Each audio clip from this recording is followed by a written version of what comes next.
Primero quería agradecer a la Fundación Espacio por esta oportunidad de participar en este ciclo sobre arquitectura venezolana contemporánea. Y bueno, porque es una oportunidad interesante para discutir y un poco revisarse uno y también ver en qué cosas ha transitado durante algún tiempo, ¿no?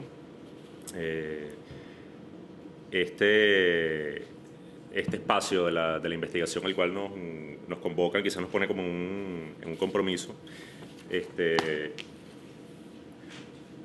poder lograr y comprometer y ver qué conexiones pueden haber entre la obra que uno ha tenido la oportunidad de realizar, con un tiempo mayormente dedicado a la docencia, y con unas oportunidades de proyecto que eventualmente ocurren, ¿no? Considero que ese espacio de la investigación en arquitectura probablemente se ubica en el intermedio entre la actividad académica y la actividad profesional del arquitecto. Y bueno, ese enlace, esa conexión que se produce tiene la finalidad de generar conocimiento. Estos proyectos que vamos a presentar no pretenden ser investigación ni son producto de ella, pero cada proyecto lleva consigo la oportunidad de investigar sobre temas propios tanto propios de la arquitectura como de las dinámicas de proyecto. Cuando comenzamos un poco a reunirnos el grupo de este ciclo con la fundación, nos tocó un poco revisar, escoger entre los proyectos que se habían realizado para poder determinar cuáles podían haber sido las claves que han determinado esas realizaciones que se han hecho y cuál puede ser la aproximación que nos ha dirigido y ha conducido en esas actividades. Vamos a mostrar unos proyectos no realizados ninguno de ellos por las situaciones típicas que ocurre en nuestro país, y ya un poco iremos viendo cómo en esta dinámica de proyecto siempre le somos dar mucha importancia a una suerte como de tres canales que ocurren, que tienen que ver con las condiciones de proyecto y las posibilidades que uno tiene también de atenderlos. Es decir, de cómo un encargo trae consigo una carga de condiciones, en algunos casos tienen que ver con situaciones tipológicas, otras situaciones constructivas, y de qué manera uno con esa suerte de repertorio de proyectos, o como decía Enrique, ¿no?, de las cosas que uno trae como en el saco, ¿no? le va dando salida a esas posibilidades, ¿no? En el caso nuestro surgieron tres temas fundamentales.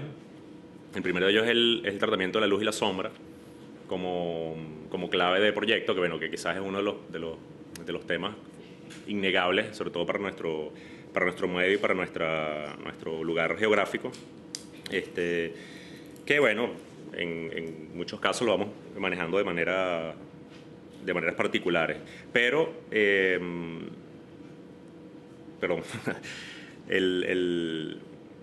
en todos los casos de los proyectos, estos tres temas son constantes, pero hay algunas variaciones dependiendo de esa carga como de preexistencia que viene del encargo, ¿no? Hay una cita, un concepto muy bonito de Tadao Ando acerca del tratamiento de la luz en arquitectura, que él dice que cada instante de luz es un instante de oscuridad, ¿no? Y eso implica que esa iluminación natural al participar dentro del espacio requiere de una condición de sombra previa que la valore y que permita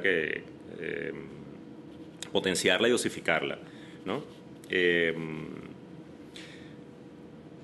Y en la medida en que la luz y la sombra pueden participar dentro de la espacialidad, también se convierte como en elemento de recurso de proyecto.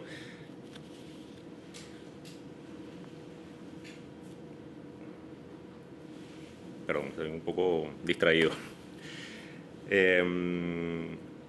A ver, en estos proyectos, uno de los recursos que utilizamos para el manejo de la luz y la sombra es el alero, que a pesar de que el alero proviene un poco del problema de la cubierta, es considerado como parte del componente de cerramiento.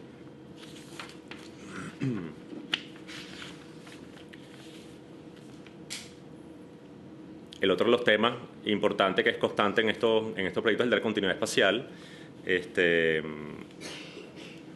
bueno, también es una de las búsquedas y uno de los aportes que la arquitectura moderna nos ha legado.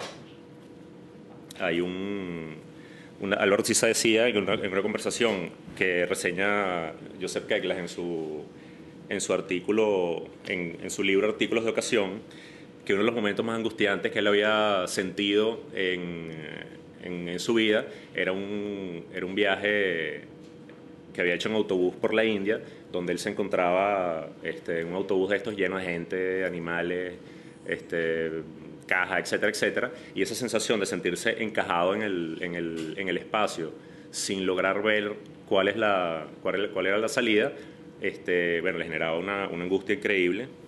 Y eso en alguna medida demuestra cómo esa continuidad espacial es un logro importantísimo para Perdón. Disculpen que estoy un poquito nervioso, como verán. Pero bueno, en fin,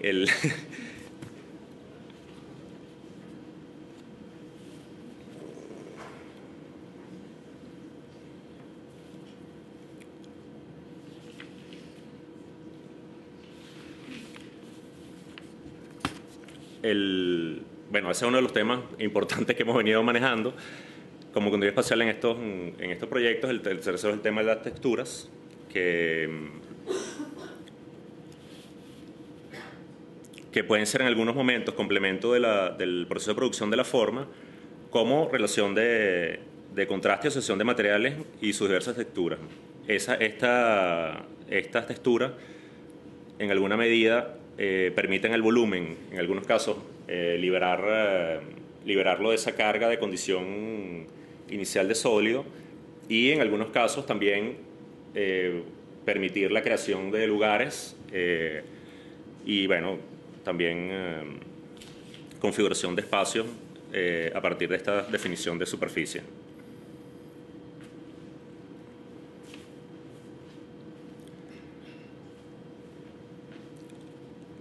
En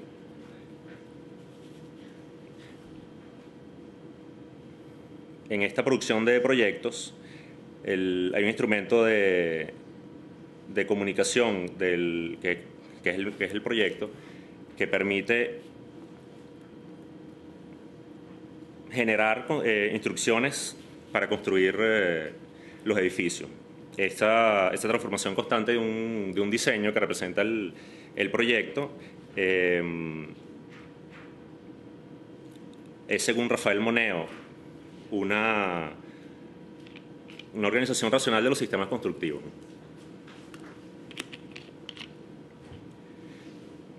Y el desarrollo del proyecto permite encauzar toda esta serie de condiciones sociales y técnicas que logran una correspondencia en los modos de operar del arquitecto. Estos trabajos que vamos a ver ahora, y me disculpa un poco la dispersión,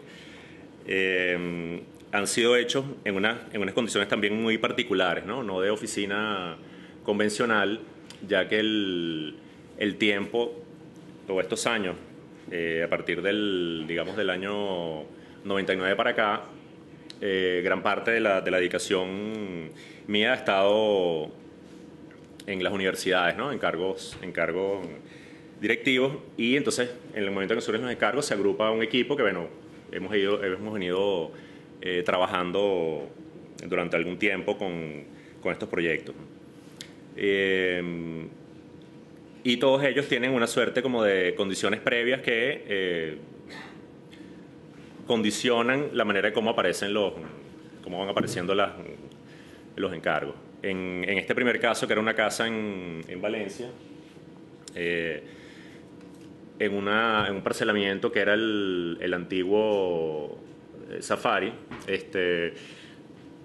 Llega un cliente con una solicitud de hacer una casa con un estilo rústico, colonial, etcétera, etcétera, porque esta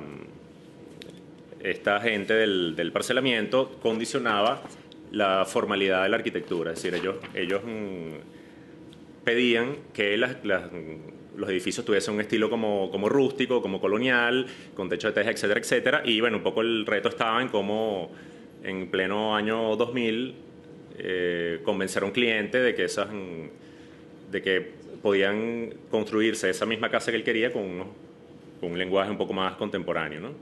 Entonces, bueno, un poco esa reinterpretación de esos valores que a él le parecían importantes, atractivos de esa arquitectura,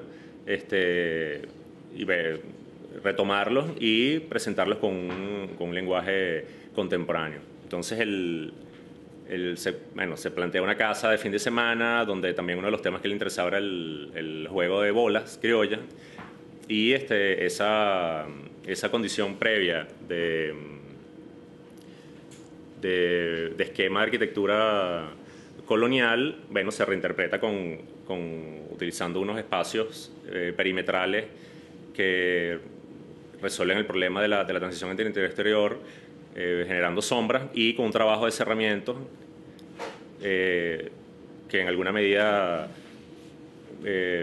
permite reinterpretar la idea de esa ventana colonial tridimensional que casi que permite ser habitable.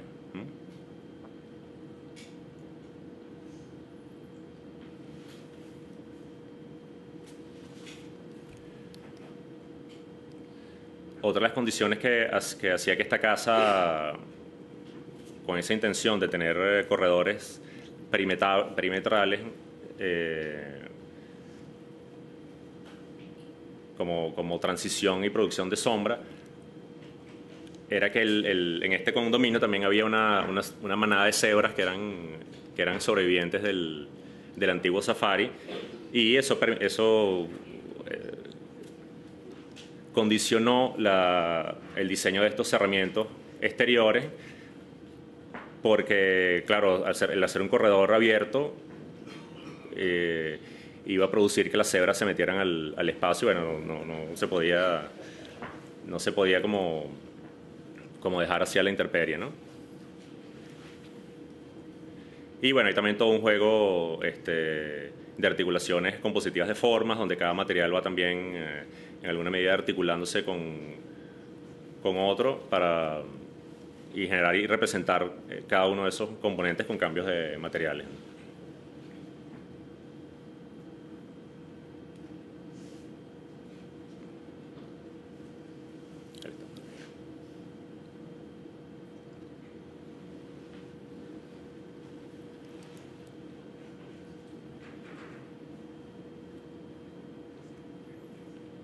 Este otro proyecto suponía una solicitud del cliente que determinaba en alguna medida un sistema constructivo, ¿no? Él era un empresario que estaba introduciendo al mercado un sistema constructivo que es el Isotex, ¿no? Que son unas suertes como anime que se ensamblan como unos Legos, y él encontraba una dificultad en poder venderlo porque los posibles clientes no lo aceptaban, porque lo asociaban con una cosa de mala calidad, de construcción prefabricada, para la cual probablemente no estaba el público aún preparado. Y entonces él decidió, bueno, hacerse su casa con este material para un poco ver y explorar las posibilidades, y que esa casa pudiese servir de vitrina para su producto, ¿no? Y el otro condicionante que él planteaba era que su casa, que tenía un programa convencional de casa de papá, mamá y 2 hijitos y un perrito, también con unas limitaciones económicas. Es decir, no era un cliente muy pudiente, sino, bueno, tenía la cosa como recortada. era un espacio donde él pudiese como abstraerse de todo el resto de la casa, donde él pudiese escribir y pintar y no tuviese ningún tipo como de conexión con el resto de la familia, ¿no? Y entonces, claro, un área reducida eso es muy difícil de lograr. Y venía también con una pretensión de generar una casa con patio interno, porque en la casa donde vivían cuando jóvenes había un patio y tal, pero eso dificultaba la posibilidad de que ese espacio individual que le serviría a él para abstraerse del resto de su familia en algunas oportunidades, ese patio rompía con esa intimidad que él quería mantener. Y bueno, ese espacio se fue como encapsulando y fue como convirtiéndose en el protagonista del proyecto. Toda esa espacialidad de la casa iba girando en torno a ese espacio. Entonces, esa condición también de sistema constructivo implica que sea con muros de cargas. Entonces, bueno, cómo hacer también una casa en términos contemporáneos de búsqueda de la continuidad espacial, etcétera, etcétera, con unos criterios también de forma muy particulares, con un sistema que en el año 2000 también nos remitía prácticamente a una condición anterior de muro de carga. Entonces, bueno, se fue explorando la posibilidad de cómo hacer flotar esa caja y sin perder los otros valores que también se buscaban mantener. Esta es un poco la organización de la planta, que hay dos volúmenes que se articulan a partir de una circulación. En algún caso los espacios se compactan para liberar el resto de la continuidad espacial en los otros espacios. Y bueno, los muros van agrupándose en forma como de planos que dejan pasar la luz entre ellos.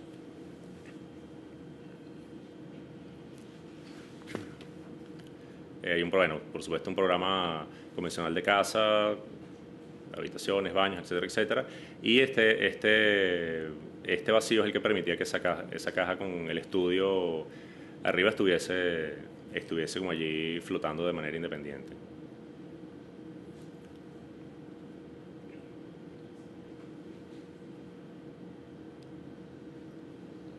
El recurso del alero, en este caso, se utiliza siempre como exterior del volumen, pues claro, al ser los espacios tan limitados, no permite que el volumen, acomodándose o desdoblándose, arroje sombra sobre sí mismo, que quizás es una aspiración que uno lograría un poco viendo, por ejemplo, la experiencia de Villanueva, que le dedica, por ejemplo, le dedica un porcentaje altísimo de la construcción de la obra a contener la sombra dentro de los espacios. A pesar de que uno tiene como esa intencionalidad, en muchos casos es difícil por este mismo problema, porque si le dedicas un 50% de la obra a meter sombra y luz dentro del espacio, bueno, el cliente es muy difícil que lo acepte, porque si no te acaba el programa básico que tienes que cumplir. Entonces, en alguna medida, el arquitecto tiene que ceder y poder cumplir con tanto con esos parámetros que se establecen, como cumplir un poco uno con su intencionalidades arquitectónicas.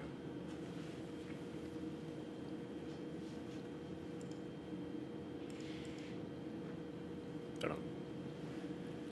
Bueno, este es un poco el resultado formal de la casa. Hay unos planos que se intentan independizar y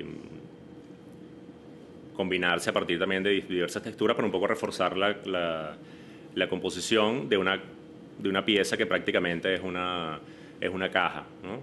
Recordaba también un poco y comentábamos que esta operación en alguna medida ubica el edificio en una intermediación de lo que comentaba Roberto Puchetti en la primera conferencia, ¿no? Que hace una posición entre la caja y la sombrilla,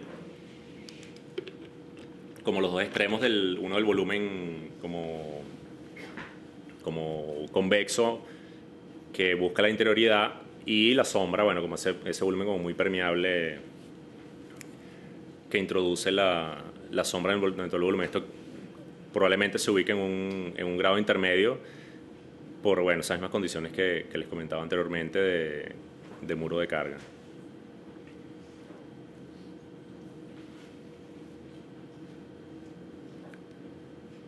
Esta casa no se construyó, o el proyecto terminó intempestivamente, porque a mí se me ocurrió la idea de presentarle a un amigo que vivía detrás en la parcela, bueno, porque iban a ser vecinos, se iban a conocer, se iba a arrancar la construcción, y el amigo de la casa de atrás, que tenía mucho dinero, mucho gusto, tal, perfecto, chévere, vamos a ser vecinos. Y como a la semana lo llamó y le ofreció que escogiera el apartamento que él quisiera en Valencia, porque él no iba a permitir que le construyeran detrás de su casa. Y ahí está ahí está el terreno, ¿no?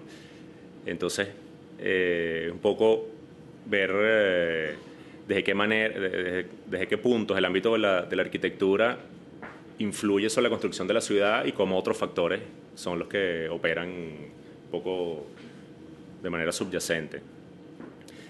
Aquí hay este es otro proyecto, una casa un poco parecido al esquema anterior, de dos volúmenes que se agrupan, pero se separan un poco figurativamente para concentrar en un lado unos usos de espacios estancos e intentar liberar también un área muy pequeña, otros espacios con la búsqueda de esa intención de la continuidad espacial. También aquí hay una preexistencia de orden constructivo, pero en este caso de una situación que es muy típica de nuestra arquitectura, que muchas veces queda fuera como de las discusiones, que es una ruina contemporánea de una casa que pretendía ser, creo que de más o menos 500 metros, como 7 habitaciones y 11 baños, una cosa increíble que tú no puedes entender a ver los planos originales de cómo podía existir esa casa, pero se empezó a construir esa estructura con con todos los ejes distintos, un completo desorden, unos desfases entre ejes de discontinuidad entre columnas que había que lograr resolver, una cantidad de escalones y quiebres extraños allí que bueno, suponían también la no demolición, porque bueno, era parte como de ganancia el tener ese punto de partida para arrancar el proyecto. Y también ese proyecto original pretendía una suerte de vivienda con unas habitaciones que se suponían que en temporada se utilizan, pero la ordenanza no permite ciertos usos, etcétera, etcétera. Entonces los clientes buscan alguna suerte como de adecuación para resolver un problema que los arquitectos de las alcaldías, las ordenanzas, etcétera, etcétera, de la normativa no han atendido desde por lo menos los años 60 en la mayoría de las zonas del país. Entonces, ese requerimiento pedía tener unos espacios para una persona, una casa por una persona, que obviamente no iba a ser de 500 metros, y la posibilidad de tener unas habitaciones por temporada para visitantes, ¿no? Y bueno, el esquema comienza como a resolverse a partir de unos esquemas en planta bidimensionales que luego pasan a resolverse como por partes algunos aspectos del volumen, cerramientos, etcétera, etcétera, que también es una visión que yo he venido también como ejercitando de aproximación a la arquitectura, que es como aproximarse desde las partes hacia el todo, ¿no?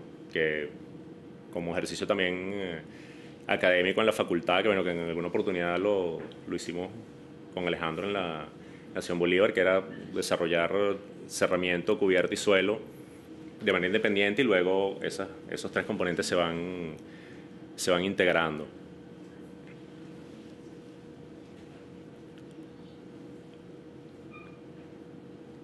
También, ¿no? Zonas del edificio, del proyecto, que se van boceteando como por parte.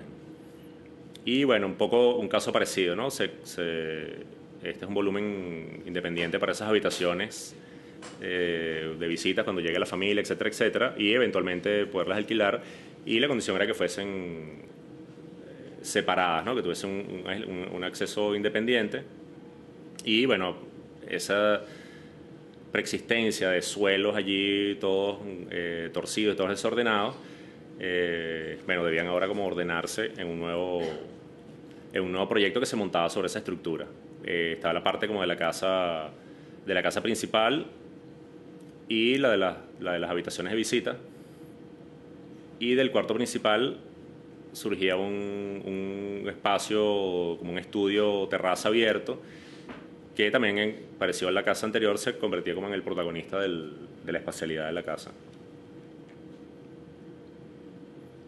También, bueno, manejando un poco los criterios del trabajo con aleros a partir o extensión a partir del borde del volumen, el trabajo lucernario que también aporta ventilación e iluminación al espacio central, la búsqueda de ir acomodando con criterios compositivos las formas, los materiales, las texturas que allí aparecen, acomodando, por ejemplo, las transparencias entre ese juego como de planos que intentan romper la solidez original del volumen. Y bueno, este es un poco el resultado. Esta casa está ahorita en construcción, pero bueno, no hay imágenes de eso. Vamos a ver cómo termina. Y claro, aquí se genera toda una suerte como de estrategia de resolver a partir de estas texturas de suelo todo ese basamento extraño que había allí, ¿no? Para intentar darle un poco de coherencia formal a la cosa.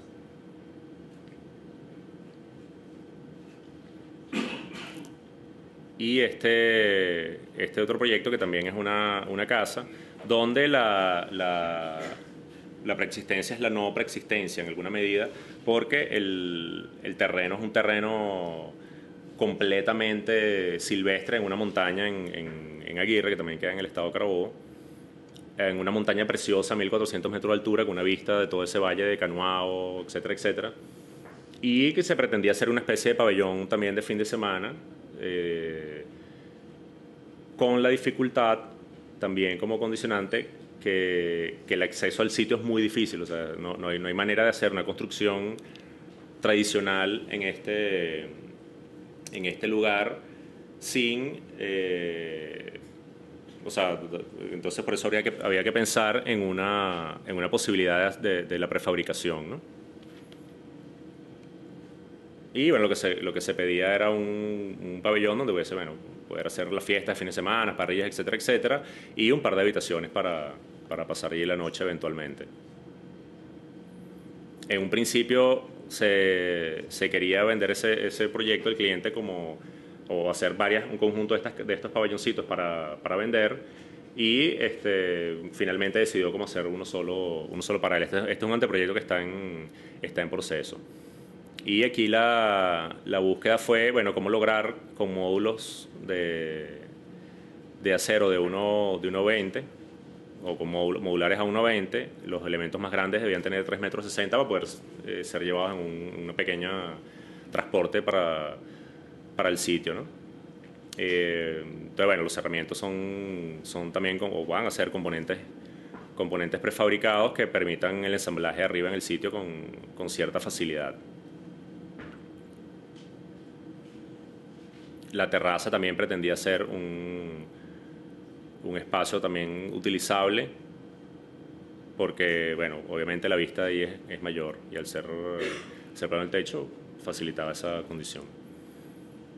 Y este último proyecto que vamos a ver es un parque de bolsillo acá en Bello Campo, contratado por la alcaldía de Chacao, se realizó el año pasado.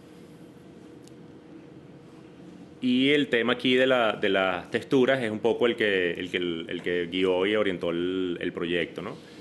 Este parque de bolsillo, como ustedes saben, tiene 3 paredes y una fachada hacia la calle.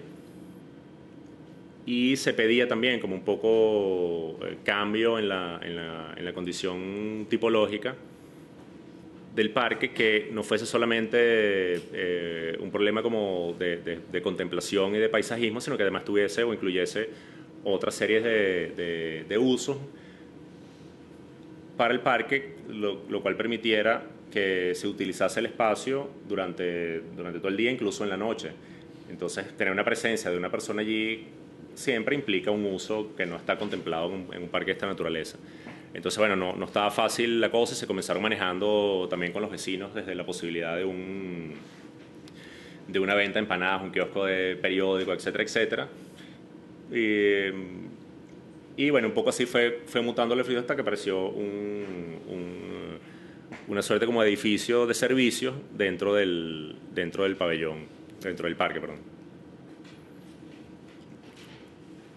Se utiliza también, bueno, una estrategia como de modelado del suelo a partir de texturas y diversos materiales para poder ir generando esos lugares en un uso que puede ser desde niños pequeños hasta adultos, que también en la zona hay muchas personas mayores.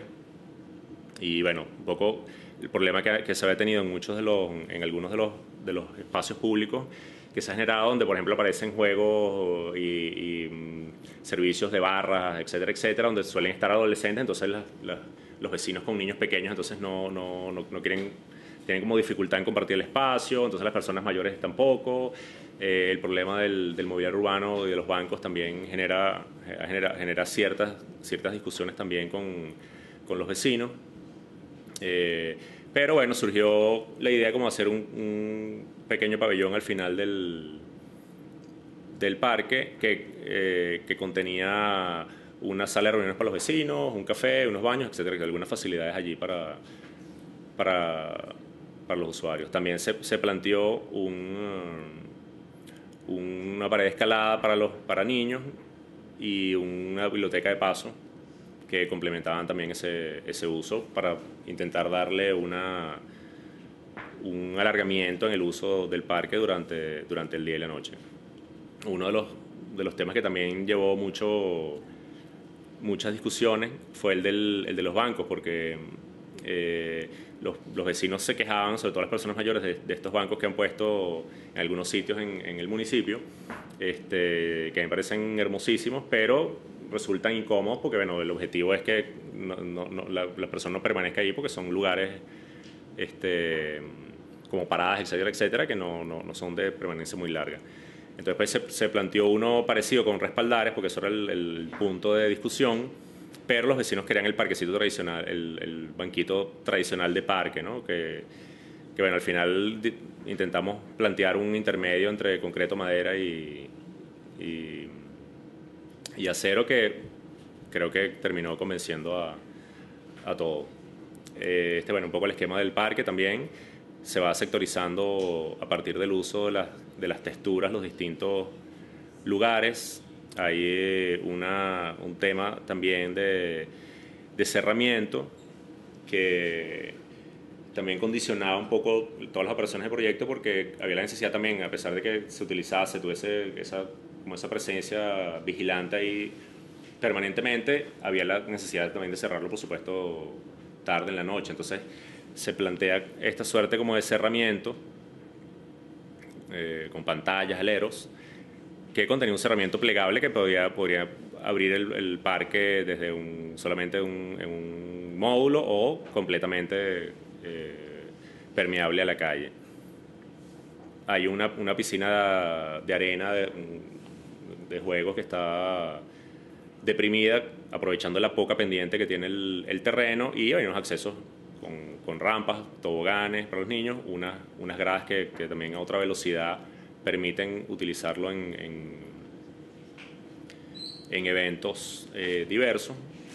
Esta es la biblioteca de paso, que también permitía, con un posible convenio con la gente del Banco del Libro, tener allí publicaciones que la gente pueda tomar, leer y dejar nuevamente allí en el sitio. Y un poco como en las casas Aguirre, se pretende una construcción que sea muy rápida, pero a la vez duradera, porque bueno, en estos tiempos difíciles, siempre la velocidad en estas posibilidades de construcción son importantes para las alcaldías. También, bueno, el tema del cerramiento de la fachada, también el tema de composición, cerramiento y manejo de texturas y combinación de materiales en el volumencito de este pequeño pabellón.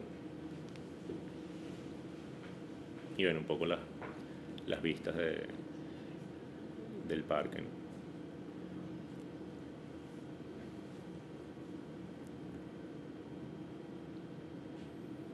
Se suponía que en los muros largos hay todo un trabajo de paisajismo con palmas y tal, y con unos muros verdes que hizo Elías González.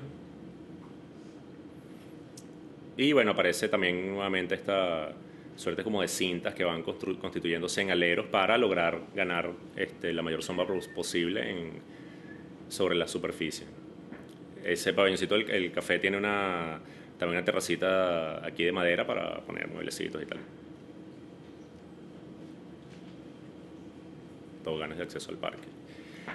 Y este último proyecto, que es así como una especie de adicional, que sí tiene que ver directamente con un trabajo de investigación que actualmente realizo en la Facultad de Arquitectura, que tiene que ver con un poco esa recurrente intención que tiene el arquitecto de ver arquitectura para alimentar sus propios procesos de proyecto, ¿no?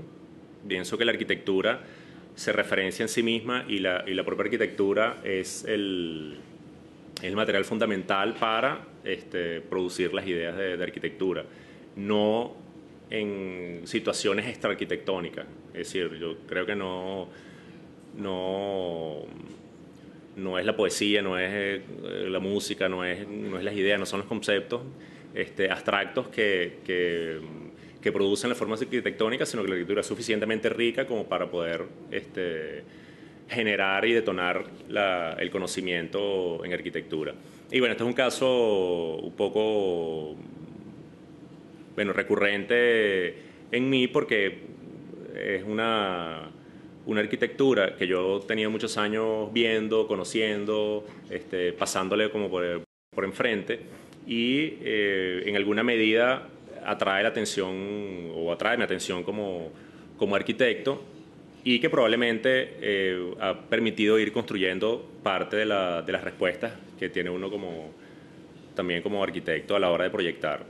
Este es un arquitecto que desarrolló una obra importante en Valencia en los años 50, que vino de Italia en el año 50 exactamente, y fue muy cercano a Gio Ponti, y realizó aproximadamente 100 proyectos en Valencia, y bueno, ha estado prácticamente desconocida, su obra es prácticamente desconocida, solamente de lo que yo he investigado, que él tiene en su registro, solamente se publicó una sola vez dos de las casas en el año 55 en el Nacional, la reseña que hicieron a algunas de las casas.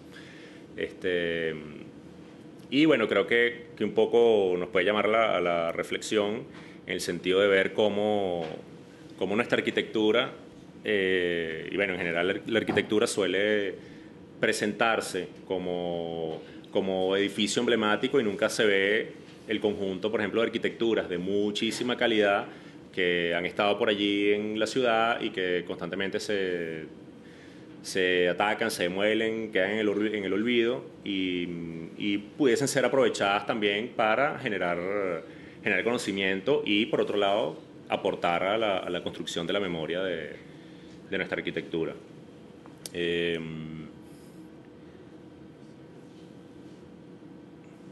Entonces, bueno, traigo una serie de imágenes de esas casas, un poco para cerrar.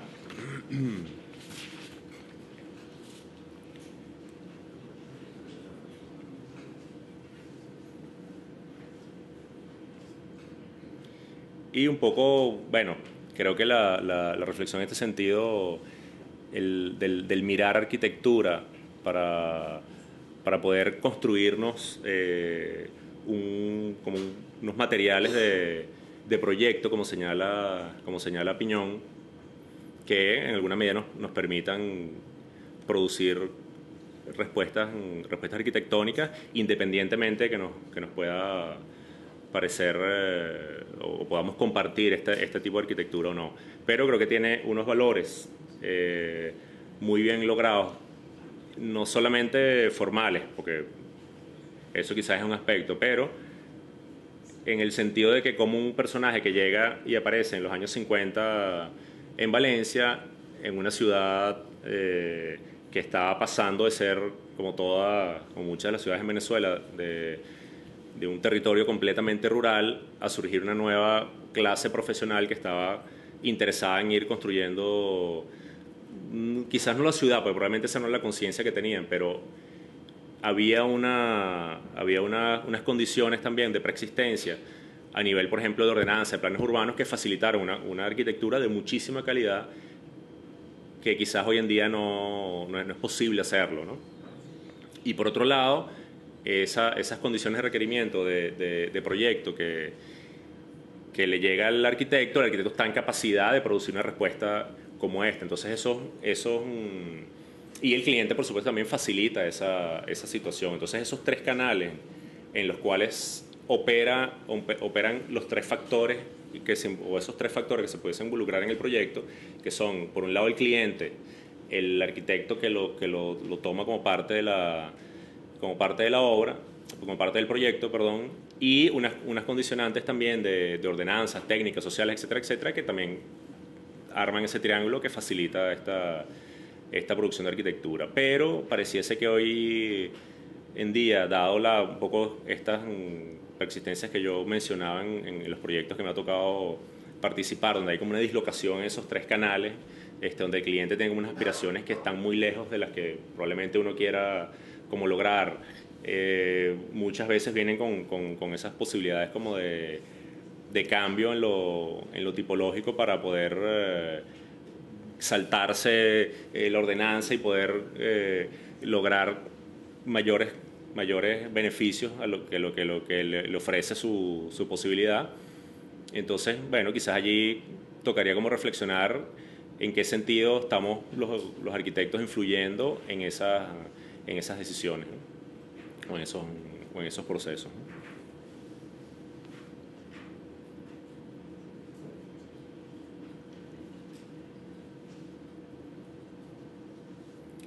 Y bueno, aquí me puedo permitir leerles un último párrafo para cerrar.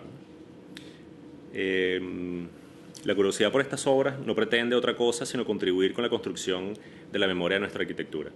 A través de la ejercitación de la mirada podemos aproximarnos a la arquitectura descubriendo en ella valores, entendiendo los procesos que le dieron origen y su posible trascendencia. Esta observación proporciona herramientas y recursos para proyectar, considerando la propia arquitectura como insumo principal para la producción del proyecto.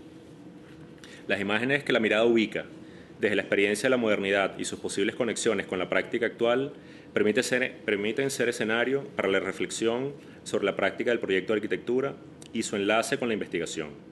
Y en consecuencia, visualizar los procesos de proyecto como aprendizaje.